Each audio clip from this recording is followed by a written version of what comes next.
नमस्कार विद्यार्थी मित्रांनो, स्वागत आहे तुमचं आपल्या करिअर एक्सपर्ट इंडिया या चॅनल वरती। तर विद्यार्थी मित्रांनो, जे काही गव्हर्नमेंट आणि प्रायव्हेट कॉलेजेस साठी साधारण किती फी स्ट्रक्चर लागू शकतो तुम्ही ऍडमिशन घेतल्याच्या नंतर, आज आपण जे काही टॉपिक आहे त्याबद्दल सविस्तर जे काही आहे फी स्ट्रक्चर बाबत आपण सविस्तर आजच्या या व्हिडिओ मध्ये बघणार आहे। तत्पूर्वी जर तुम्ही आपल्या चॅनलवर जर नवीन असाल तर आपल्या चॅनलला सबस्क्राईब करा, व्हिडिओला लाईक करा आणि तुमच्या मित्रांना हा व्हिडिओ शेअर करा। तर विद्यार्थी मित्रांनो, चालू करूया व्हिडिओसाठी।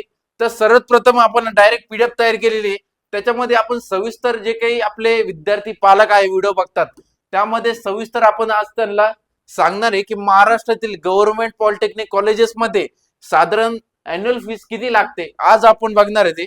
तर ओपन कॅटेगरी साठी जर बघितले आपण पण गव्हर्नमेंट कॉलेजेस साठी तर साधारण 6,000 ते तुम्हाला 15,000 पर्यंत जे काही कॉलेजची फीज आहे ती लागणार आहे। ओके, त्याच्यानंतर आपण आता ओबीसी कॅटेगरी साठी बघू, ओबीसी आणि ईडब्ल्यूएस साठी। त्याच्यामध्ये स्कॉलरशिप नंतर डायरेक्ट जे काही तुम्हाला फीस खूप कमी होते। त्यानंतर एससी एसटी कॅटेगरी साठी जर बघितलं आपण तर काही वेळा जी काही तुमची फीस असते ती स्कॉलरशिप मधून कव्हर होते, बरोबर। त्यानंतर आता जर बघितलं आपण यामध्ये ट्युशन फीज, डेव्हलपमेंट फीज आणि इतर चार्जेस असतात। म्हणजे जर कॉलेजेस वाल्यांनी जर गव्हर्नमेंट कॉलेज असेल एखादं, त्या कॉलेजमध्ये जर ट्युशन फीज घेतली नाही तर तुमच्याकडून डेव्हलपमेंट फीज ही घेतली जाते। म्हणजे जर का ड्रेस कोड असेल किंवा कॉलेजचे जे काही डेव्हलपमेंट असतो, एरिया असतो, त्याबद्दल जी काही फीज असते डेव्हलपमेंट फीज ती तुम्हाला भरावी लागते। तर आता सेकंड नंबर कडे जाऊ।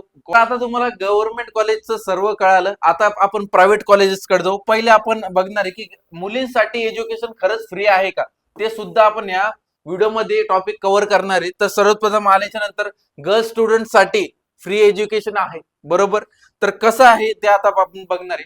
आपण जर ऑल कॅटेगरीज साठी जर बघितलं, ऑल कॅटेगरीज आणि कास्ट साठी करता गर्ल्सला एज्युकेशन फ्री आहे, बरोबर। त्यानंतर कोणत्या याच्यामध्ये फ्री आहे, गव्हर्नमेंट अँड प्रायव्हेट कॉलेजेस साठी फ्री आहे, बरोबर। तर त्याच्यानंतर आता सेकंड कडे जर गेलो आपण, म्हणजेच तुमचं जर उत्पन्न 8 लाखाच्या आत असेल, कळलं का तुम्हाला, 8 लाखाच्या आत जर तुमचं इन्कम असेल तर तुम्हाला जी काही विद्यार्थिनी आहे मुलगी त्यांच्यासाठी फ्री एज्युकेशन आहे। जर तुम्ही पॉलिटेक्निक मध्ये प्रवेश घेत असाल, जर गव्हर्नमेंट कॉलेज असेल किंवा प्रायव्हेट कॉलेजेस असेल, सेमी गव्हर्नमेंट ज्याला आपण म्हणतो, त्याला सुद्धा तुम्हाला 8 लाखाच्या आत जर इन्कम असेल तर फ्री एज्युकेशन मध्ये तुमचं ऍडमिशन होऊन जाईल विद्यार्थी मित्रांनो। त्यानंतर आता आपण बघणार आहे की जी काही प्रायव्हेट पॉलिटेक्निकची फीस आहे, जी काही प्रायव्हेट कॉलेजेसची फीस आहे, आता आपण ते बघणार आहे।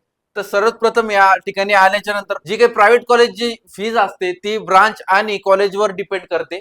तर त्याच्यामध्ये सर्वात प्रथम जर आपण बघितलं, साधारण अॅन्युअल फीस किती असणार आहे आपल्या प्रायव्हेट कॉलेजसाठी 35,000 ते 90,000 पर्यंत असू शकते। आणि कॅम्प्युटर इंजिनिअरिंग आणि एआय सारख्या ब्रांचेसची फीस जास्त असू शकते। तर विद्यार्थी मित्रांनो, याच्यामध्ये काय आहे की ब्रांच नुसार तुमची जी काही कॉलेजेस आहे प्रायव्हेटचे त्याच्यामध्ये व्हेरी करत जाते, फीस जी काही वेगळे वेगळे असू शकते, बरोबर। जर तुम्हाला या कॉलेजेसमध्ये ऍडमिशन करायचं असेल किंवा प्रायव्हेट कॉलेजमध्ये चांगल्या फी स्ट्रक्चर नुसार किंवा कमी फीस मध्ये ऍडमिशन करायचं असेल तर नक्कीच तुम्ही आपल्या खाली दिलेल्या नंबरवरती संपर्क करून जी काही प्रॉपर माहिती घेऊ शकता, बरोबर। आता नेक्स्ट जी काही प्रोसेस आहे त्याबद्दल आपण बघणार आहे। आता आपण वळणार आहे हॉस्टेल अँड अदर एक्सपेन्सेस वरती। तर हॉस्टेल आणि मेस वरती किती खर्च असू शकतो विद्यार्थ्यांना, जर विद्यार्थ्याला जर आपण बाहेर शहरात पाठवलं ऍडमिशन साठी तर त्याला अॅन्युअल फीस किती लागणार, मेसची फीस किती लागणार, हॉस्टेलची फीस किती लागणार, सविस्तर आपण बघणार आहे आता। तर त्याच्यामध्ये जर तुम्ही दुसऱ्या शहरात ऍडमिशन घेतलं तर हॉस्टेलची आणि मेसची चार्जेस वेगळे लागू शकतात। तर ते किती लागणार आपण ते आता बघणार आहे। जर आपण हॉस्टेलची जर बघितली, हॉस्टेलची फीस कमीत कमी 20,000 ते तुम्हाला 60,000 पर्यंत इयरली पॅकेज तुमचं असणार आहे। याच्यामध्ये जर तुमची ट्युशन फीज वेगळी असणार आणि हॉस्टेल मेसची फीज वेगळी असणार आहे याच्यामध्ये। आता आपण मेसची बघणार आहे, मेसची साधारण किती असू शकते फीज। तर मेसची फीज जर आपण बघितली तर साधारण 2,000 ते 4,000 पर्यंत तुम्हाला मंथली असणार आहे। आणि हॉस्टेलची फीज इयरली तुम्हाला कळाली, आता मंथली जी काही फीज मेसची असणार आहे याप्रमाणे असणार आहे। तर आता आपण बघणार आहे की टीएफडब्ल्यूएस आणि स्कॉलरशिपचे काय बेनिफिट मिळू शकतात याच्यामध्ये, आपण ते आता सविस्तर बघणार आहे। टीएफडब्ल्यूएस आणि स्कॉलरशिप जर तुमचे मार्क्स चांगले असतील आणि फॅमिली इन्कम कमी असेल तर याच्यासाठी आता काय आहे बघा, टीएफडब्ल्यूएस सीट मिळू शकते। टीएफडब्ल्यूएस म्हणजे काय आणि त्याच्यामध्ये काय फायदे असते ते जाणून घ्या। टीएफडब्ल्यूएस मध्ये ट्युशन फीज जवळपास माफ होते, बरोबर. तुम्हाला फीस लागतच नाही, बरोबर. त्याच्यानंतर तसेच गव्हर्नमेंट स्कॉलरशिपमुळे ओबीसी, एससी, एसटी, ईडब्ल्यूएस स्टुडंटची फीस कमीत कमी खूप कमी असू शकते. तर विद्यार्थी मित्रांनो, जे काही TFWS आहे, जे काही विद्यार्थ्यांना चांगले मार्क असतील आणि त्यांना जर TFWS मधून ऍडमिशन घ्यायचं असेल तर त्यांना फीस ही खूप कमी लागते विद्यार्थी मित्रांनो.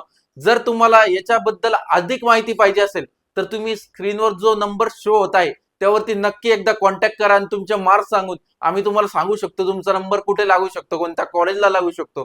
तर विद्यार्थी मित्रांनो, रजिस्ट्रेशन पासून तर ऍडमिशन होईपर्यंत आपण 100% गॅरंटी घेतो की विद्यार्थ्यांना ऍडमिशन मिळून देतो. विद्यार्थी मित्रांनो, जर तुम्हाला आपल्याकडून जर ऍडमिशन करून घ्यायचं असेल किंवा तुम्हाला अजून अपडेट पाहिजे असेल या बाबत, तर तुम्ही आपल्या जी काही लिंक दिलेली आपण व्हॉट्सअप कम्युनिटीची त्याला जॉईन व्हा. भेटूया अशाच इन्फॉर्मेटिव्ह व्हिडिओ सोबत. तोपर्यंत धन्यवाद.